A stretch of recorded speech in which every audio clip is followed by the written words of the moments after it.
spécial près de la CRIEF, qui, aussitôt après le prononcé de la décision, a estimé faire une sortie dans la presse pour commenter cette décision. J'ai retenu personnellement qu'il a regretté le fait que ce ne soit que 5 ans d'après les termes qui soient prononcés contre notre client. Ce qui me fait penser que si la Guinée disposait du dispositif de la guillotine, Monsieur le procureur spécial n'aurait pas hésité un seul instant à envoyer Monsieur Kassori Fofana à cette machine de destruction vitale. Ceci dit, comme vous l'a précisé votre collègue, nous devrions être plus nombreux aujourd'hui à cette table, puisque vous savez, c'est tout un collectif d'avocats guinéens et étrangers qui défendent Ibrahima Kassori Fofana depuis son interpellation et sa traduction devant la Cour de répression des infractions économiques et financières.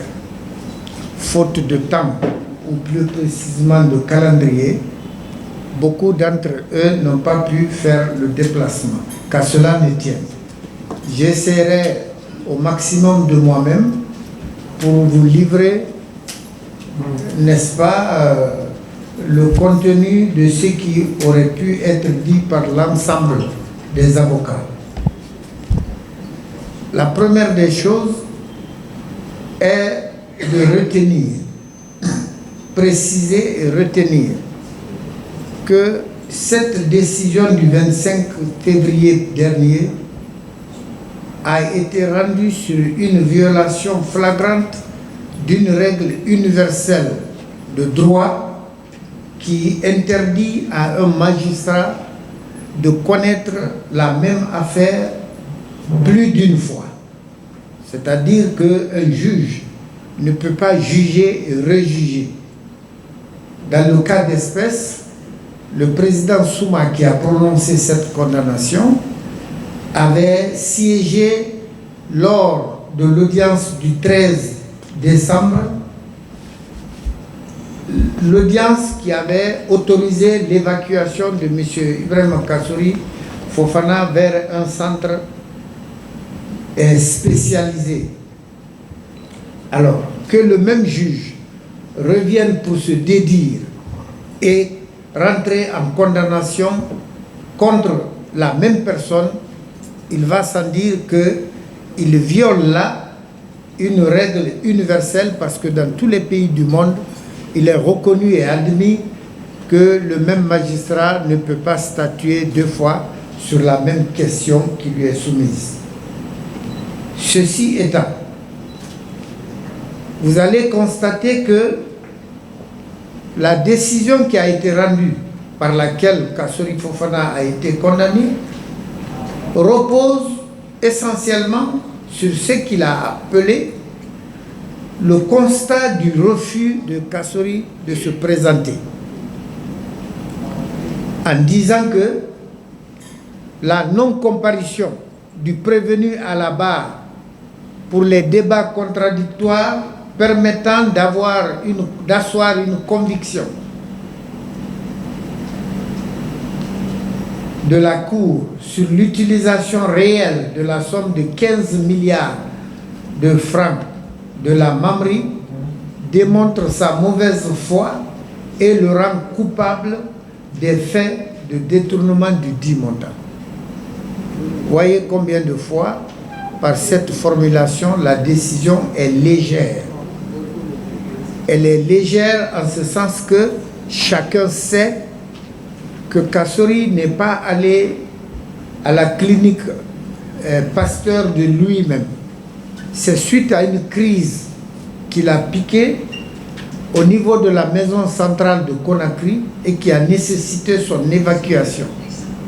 Les diagnostics posés à ce niveau ont révélé qu'il souffre d'un mal dont le traitement ne peut pas être administré en République de Guinée, faute de spécialistes et d'équipements adéquats à cet effet.